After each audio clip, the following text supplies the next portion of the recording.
창세기 1장을 살펴보면 하나님이 모든 천지 만물 다 창조하시고 난 다음에 마지막에 자기의 창조 작품을 보고 이렇게 고백합니다. 하나님이 지으신 그 모든 것을 보시기에 어땠다요? 심히 좋았더라. 이걸 가리켜서 우리가 뭐라고 하냐, 사자성어로 자화자찬이라 그럽니다. 하나님이 지어놓고 하나님이 좋다 그래요. 완전하신 하나님이십니다. 그 완전하신 하나님의 작품은 어떨까요? 완전합니다. 아니, 완전해야 됩니다. 보시기에 심히 좋았다는 것은 완전하신 하나님의 기준에 완벽하다, 좋다, 걸작품이다 이겁니다. 그런데 지금 우리가 살아가고 있는 이 세상을 보세요. 하나님 보시기에 심히 좋습니까? 그렇지 않잖아요. 엉망입니다. 문제가 많습니다. 하나님 보시기에 열받고 고통하고 답답한 일들이 한두 가지가 아닙니다. 왜 하나님이 창조하신 이 세상 만물들이 이 지경이 되어버렸습니까? 이유가 뭘까요? 그것은 성경이 이렇게 말합니다. 인간이 하나님의 뜻을 떠났기 때문에 그걸 가리켜서 우리는 죄라고 합니다. 죄가 다른 게 아닙니다. 하나님 뜻대로 살지 않는 것, 하나님 뜻에서 벗어나는 것이 죄입니다. 그러면 이 세상 만물을 원래대로 처음처럼 처음에 보시기에 좋았더라의 그 원래의 모습대로 회복하려면 어떻게 하면 됩니까? 죄를 극복하면 돼요. 다시 말하면 하나님의 뜻으로 돌아가면 되는 거예요. 하나님의 뜻으로 돌아가는 것을 우리가 뭐라고 합니까? 회개한다고 하는 거예요. 모든 창조 질서를 다시금 하나님 뜻대로 회복하는 데 있어 첫 출발이 뭐냐? 사람이 죄를 지어서 이 모양이 됐기 때문에 사람이 하나님의 구원자이신 예수님을 믿는 그 하나님의 뜻으로 돌아가는 것으로 모든 창조의 회복이 시작되는 거예요. 이에 대해 로마서 8장 28절에서 이렇게 설명합니다. 우리가 알거니와 하나님을 사랑하는 자, 곧 그의 뜻대로 부르심을 입은 자들에게는 모든 것이 합력하여 선을 이루느니라. 한 사람 한 사람 우리들이 하나님 뜻대로 예수를 믿기 시작하면, 한 사람 한 사람 하나님의 뜻으로 돌아가기 시작하면 어떤 일이 일어나느냐면 하나님이 모든 우리들 인생의 사건, 모든 삶의 조각들을 전부 다 사용해가지고, 버릴 것이 하나도 없어요. 전부 다 사용해가지고 합력하여 선을 이룬다. 이 선을 이룬다는 것은 하나님 보시기에 좋은 상태, 하나님의 뜻을, 완전하신 뜻을 이룬다는 말입니다. 모든 것, 버릴 게 하나도 없는 거예요. 쓸모없는 조각들이 하나도 없는 거예요. 그런데 우리는 살아가면서 착각하는 게 있습니다. 우리가 살아오면서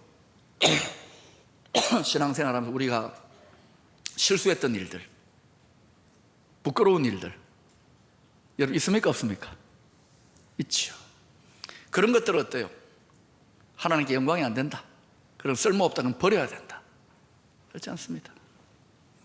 우리가 아픔, 고통, 상처 이런 것들, 우리는 이것 때문에 하나님 우리를 미워하시고 하나님의 선한 뜻을 이루는데 이런 부정적인 우리 인생의 경험들은 전혀 쓸모없다고 생각하는데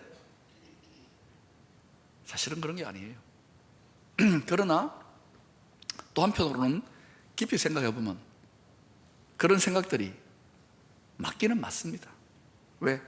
하나님을 제껴놓고 우리 인간의 능력과 인간의 관점으로만 생각하면 실패는 실패입니다. 상처는 상처고 비극은 처절한 비극인 거예요. 그뿐입니다. 하나님 없이는 모든 상처와 실패와 비극은 있어서는 안 되는 쓸모없는 일이 될 겁니다. 왜? 우리는 그것을 가지고 선한 목적으로 만들어낼 수 있는 능력과 지혜가 부족한 사람들이에요. 그러나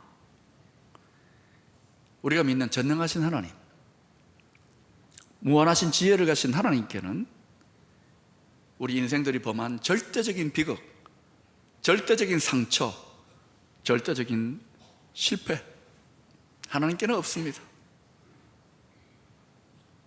왜냐하면 하나님은 얼마든지 그 모든 것, 긍정적이고 빛나고 영광스러운 일들만이 아니라 어둡고 부정적이고 실패한 일같이 보이는 것들을 통해서도, 모든 것을 통해서도 합력하여 하나님의 뜻을 이룰 수 있는 분이시기 때문입니다.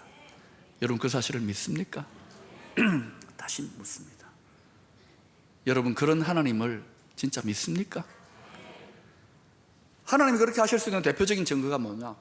바로 예수님이 못 박혀 죽은 십자가입니다. 십자가가 어떤 것입니까? 처절한 하나님의 진노, 하나님의 저주가 쏟아부어진 자리입니다. 그런데 그 진노와 저주의 자리에서 그걸로 끝난 줄 알았는데 역전 드라마가 펼쳐집니다. 거기서 어떤 일이 납니까? 거기에서 하나님의 구원의 축복이 임합니다. 그 진노에서 하나님의 놀라운 사랑이 드러납니다.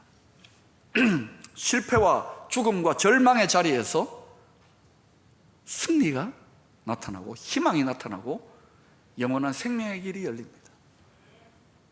합력하여 하나님의 역설적인 능력이 나타나잖아요.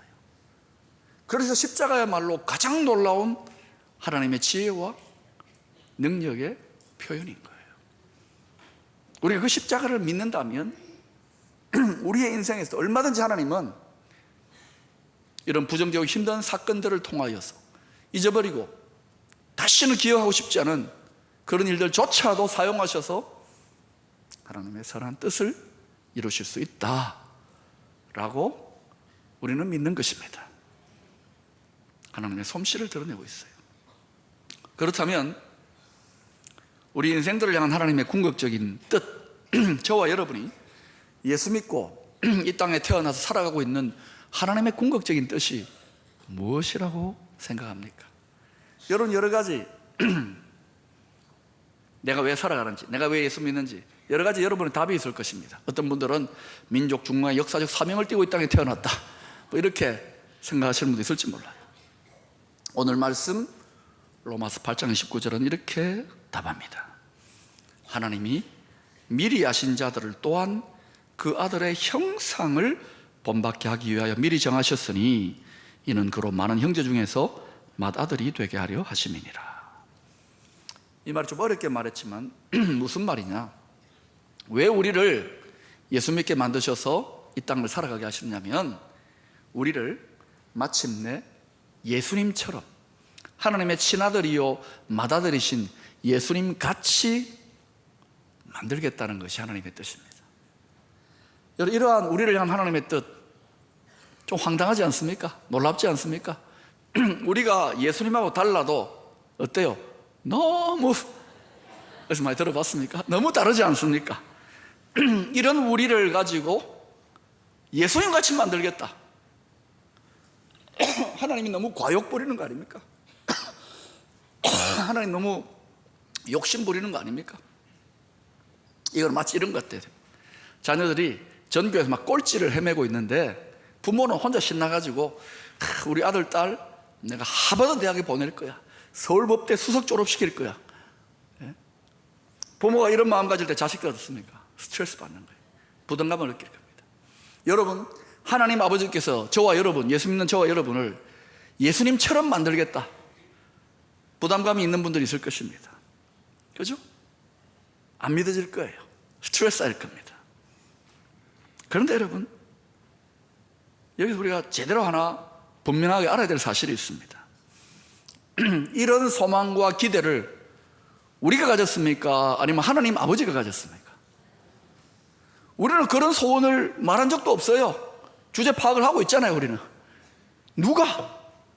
하나님 아버지께서, 하나님 자신이. 그러면 우리를 향한 이러한 하나님의 기대와 소망은 누구 책임입니까?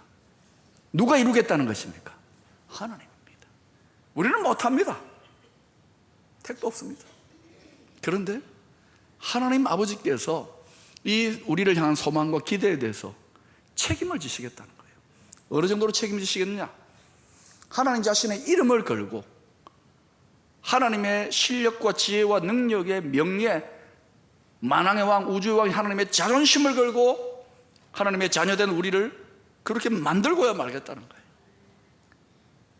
하나님의 자존심이 걸린 일입니다. 우리가 예수님같이 되는 것은. 그러니까 여러분, 이게 우리가 할 일이 아니라 하나님이 할 일이라고 한다는 사실을 안다면 우리를 향한 이 하나님의 놀라운 뜻에서 우리는 부담감이나 스트레스만 가질 필요는 없는 거예요. 그럼 어떤 마음을 가지면 되겠습니까? 하나님이 그렇게 하신다면 감사해야 되겠죠. 찬양해야 되겠죠. 여러분, 여러분은 여러분 자신 어떻게 생각합니까? 나 자신이 나 자신을 생각할 때는 마음에 안 드는 구석이 얼마나 많습니까? 그러니까 자꾸 뜯어 고치잖아요. 이렇게. 여러분, 뭐 뜯어 고쳐 보세요. 그러나 그게 마음에 안 든다는 게 꼭 외모만 아니잖아요. 마음도 그렇고 모든 것들. 그러나 하나님은 우리를 어떻게 만들겠느냐? 지금 우리 모습 속에서 하나님은 무엇을 보고 계시느냐? 오른손을 들어보세요. 하나님은 나를 예수님 같이 만드실 것이다. 나는 예수님 같이 될 사람이다. 자, 여러분 그렇게 말씀하셨는데 둘 중 하나입니다. 착각이든지 아니면 믿음이든지. 믿음으로 고백해야 됩니다. 하나님의 그 뜻을 믿는 믿음 안에서 우리는 스스로에 대한 자존감과 존귀함, 자기 자신이 귀한 존재라는 것을 깨닫게 돼요. 왜? 예수님 같은 존재이기 때문에. 그런데 문제는 우리를 향한 이러한 하나님의 엄청난 기대와 소망에도 불구하고 우리가 너무나도 연약하다는 사실입니다. 예수님하고 전혀 안 닮았어요. 허물투성입니다. 이 사실에 대해서 오늘 본문 26절이 다시 한번 확인해주고 있습니다. 확인사살. 이렇게 말합니다. 이와 같이 성령도 우리의 연약함을 도우시나니. 이때 연약함이라고 하는 그 헬라어 원어는 복수형입니다. 우리의 수많은 연약함들을 도우신다는 거예요. 이 말이 무슨 말이냐? 하나님 아버지께서 우리가 연약한 게 한 가지만 있는 게 아니라 여러 가지 있다는 걸 압니다. 육체적으로나 경제적으로나 인격적으로나 여러 가지 허물과 부족함이 많다는 것을 아십니다. 그런데 도우시겠다는 거예요. 하나님이 도우시겠다는 것은 뭡니까? 우리의 수많은 연약함들에 대해서 하나님 아버지가 완전하신 대책을 갖고 계시다는 말입니다. 이거 믿어야 돼요. 여러분, 제가 이번에 비행기를 좀 탔습니다. 비행기를 탈 때 짐을 이렇게 붙이는데 승무원이 묻는 거예요. 혹시 안에 귀중품이나 깨지는 물건이 있습니까? 묻더라고요. 없습니다. 그랬어요. 안에 뭐 속옷이나 뭐 이런 것만 잔뜩 있으니까 없습니다. 그래서 만약에 안에 깨지기 쉬운 물건이나 귀중품이 있으면 승무원이 뭐 하겠습니까? 거기에다가 다른 딱지를 붙여줍니다. 빨간색, 취급주의, 깨지기 쉬움, 영어로는 fragile이라고 하는 그러한 태그를 붙여줍니다. 그러면 그 태그가 붙여져 있는 짐은 운반하는 일꾼들이 막 짐짝 굴리듯이 막 던져버리지 않습니다. 그런 짐들은 어떻게 합니까? 딱지가 붙어 있는 것은 조심해서 깨지지 않게 귀중하게 특별 관리합니다. 사랑하는 여러분, 하나님 보시기에 우리가 어떤 존재냐? 귀중품입니다. 자식인데. 여러분 인생에서 가장 중요한 거 뭡니까? 자녀 아닙니까? 그런데 문제는 우리가 하나님에게 귀중품인데 깨지기가 쉬워. 연약해. 그래서 하나님이 딱지를 딱 붙여놓은 거예요. 성령의 도장을 딱 찍어놨습니다. 표시를 딱 해놓은 거예요. 그래서 여러분, 하나님이 우리를 저 천국으로 운반해 가시는데 이 여정에서 우리를 특별 관리하십니다. 아무렇게나 이끌지 않아요. 섬세하게 하나님이 조심하면서 우리를 이끄신다. 믿습니까? 얼마나 우리를 특별 관리하시는지, 우리를 도우시는 성령 하나님이 떠나질 않아요. 우리를 계속 함께 하시면서 조심 우리를 이끌고 계신다는 거예요. 우리는 자주 우리의 연약함 때문에 하나님의 영광이 무조건 가리워질 것이라고 생각합니다. 우리는 자주 우리의 허물과 부족함 때문에 하나님이 우리를 싫어하시고 저주하시고 미워하시고 버릴 것이라고 생각합니다. 착각입니다. 부모에게 자녀가 부족하고 말썽 많고 연약하다 하더라도 부모는 어떻습니까? 오히려 포기하지 않습니다. 더 많이 사랑하고 더 많이 도우려고 하는 것이 정상적인 부모의 마음입니다. 하나님도 그래요.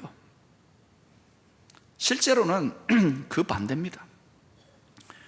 우리가 허물이 많고 부족하기 때문에 하나님이 더 많이 사랑하시고 더 많이 위로하시고 더 많이 도우십니다.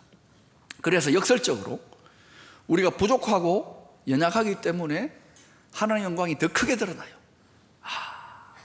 그래서 하나님이 하나님이시구나 라고 하는 일들이 나타나는 거예요. 왜 하나님 그러면 우리를 도우시고 연약한데도 끝까지 사랑합니까? 자식이기 때문에. 부모는 포기 안 해요. 여러분, 그래서 우리의 연약함 때문에 우리가 신앙의 낙오자가 될 것이라고 생각한다면 큰 착각입니다. 우리의 허물과 부족함 때문에 우리가 인생의 실패자가 될 것이라고 생각한다는 것은 세상적인 생각이고 원수 마귀의 속임수입니다. 속으면 안 돼요. 성경 말씀이 계시해주고 있는 하나님의 관점의 생각을 붙들어야 되는 거예요. 영적으로 신앙적으로 깊어진 성도, 성숙한 성도들의 특징이 뭐냐면은 내가 하나님 앞에 얼마나 연약한 존재인지를 철저하게 깨닫는 겁니다. 예수 믿기 전에는 내 주먹을 믿어라, 뭐 교회 나갈까 내가 그 정도로 약하지 않다 이러던 사람이요, 예수 믿고 처음에는 그래도 강한 척 합니다. 그런데 점점 믿음이 깊어지고 은혜 체험하고 하나님이 연단하시면 어떻게 됩니까? 나중에는 꼼짝 마는 거예요. 내가 너무너무 연약하다는 걸 깨닫게 됩니다. 근데 이게 부끄러움입니까? 수치입니까? 아닙니다.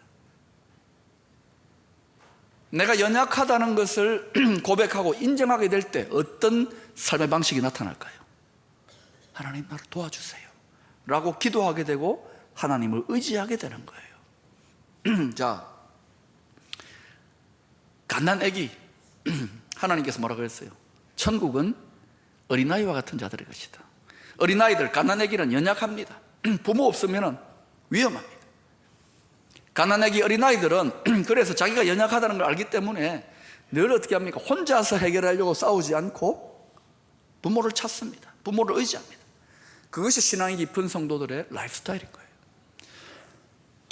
여러분 중에 예수 믿고도 여전히 내가 강하다고 생각하는 사람이 있습니까? 신앙이 깊어지는 게 뭡니까? 신앙이 깊어지는 게 우리가 더 강해져서 슈퍼맨이 되는 게 아닙니다. 그건 큰 착각입니다. 신앙이 깊어진다는 것은 내가 정말 구제불능이구나, 죄인에게 속구나, 내가 정말 연약하구나, 이걸 철저하게 깨닫는 거예요. 그렇게 되면 어떻게 됩니까? 그 깨달음 때문에 하나님을 순간순간 의지합니다.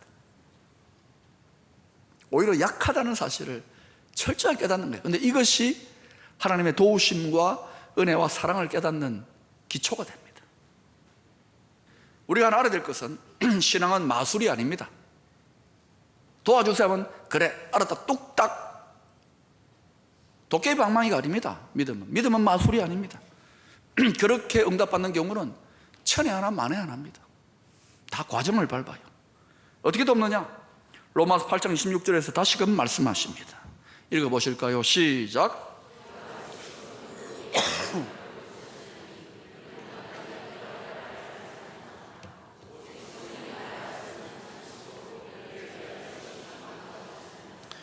우리의 연약함을 도우시는 거예요. 그런데 우리 안에 계시는 성령님이 기도하시는 방식으로 우리를 도우세요. 오늘 이 말씀이 계시하고 있는 우리를 도우시는 방식에 대해서 그 의미가 무엇인지 우리가 바로 알아야 되는데, 하나님이 우리를 돕지 않는 때가 한순간도 없다는 거예요. 아멘이 좀 작잖아요. 네. 아멘 안 돼요. 근데 안 도울 것 같은 때가 많은데요. 네. 이 사실을 여러분이 진실로 믿으면은 지금 여기에 영어로 뭡니까? Now and here.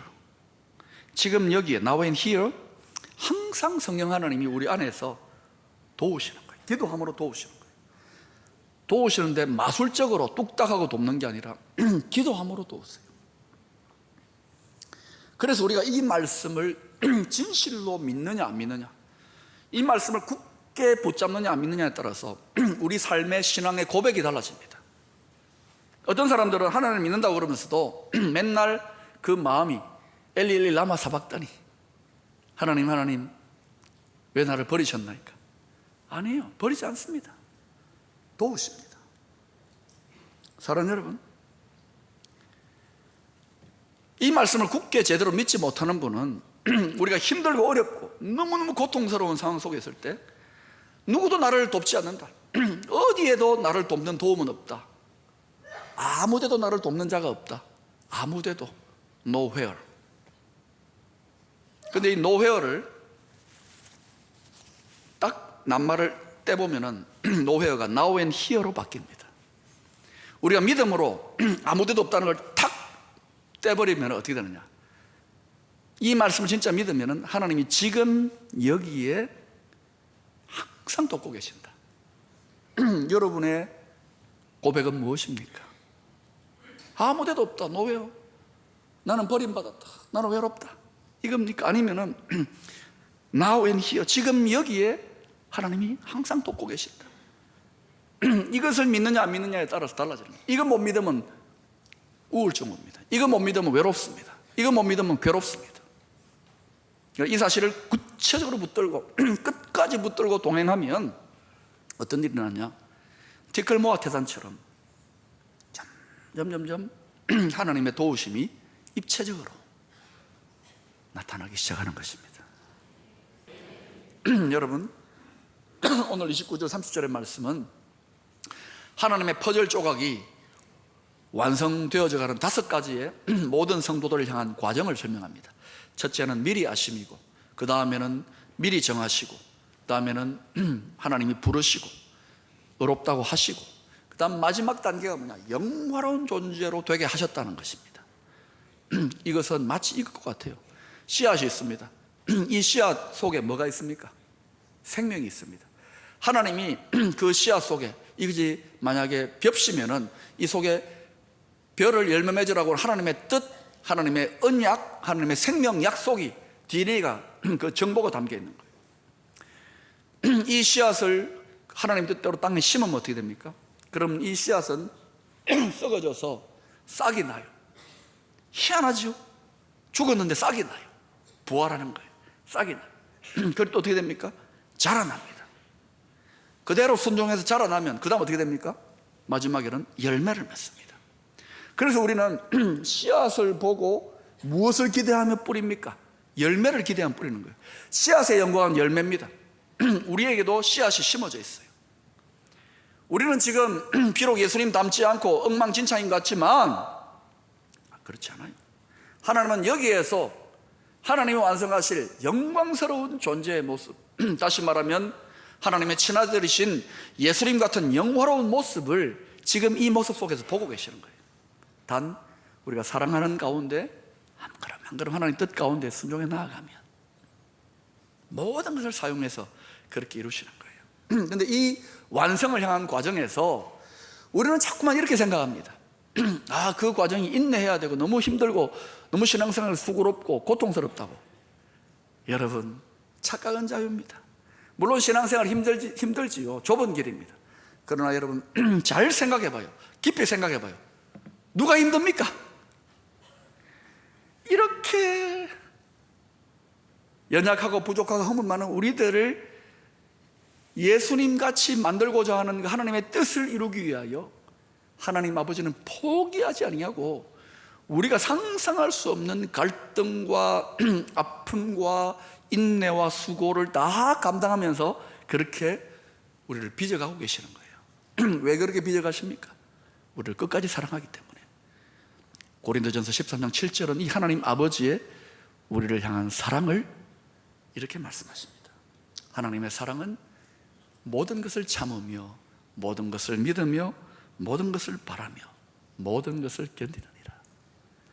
하나님은 우리의 허물과 연약과 부족과 심지어 죄 가운데 있을 때라도 예수 믿는다는 믿음 때문에 우리의 모습 속에서 예수님같이 영화로운 존재가 될 그것을 바라보면 모든 걸 참습니다.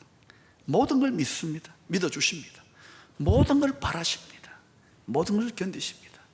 그러면서 하나님이 모든 것을 통하여 선을 이루어 가신답니다. 기도하겠습니다.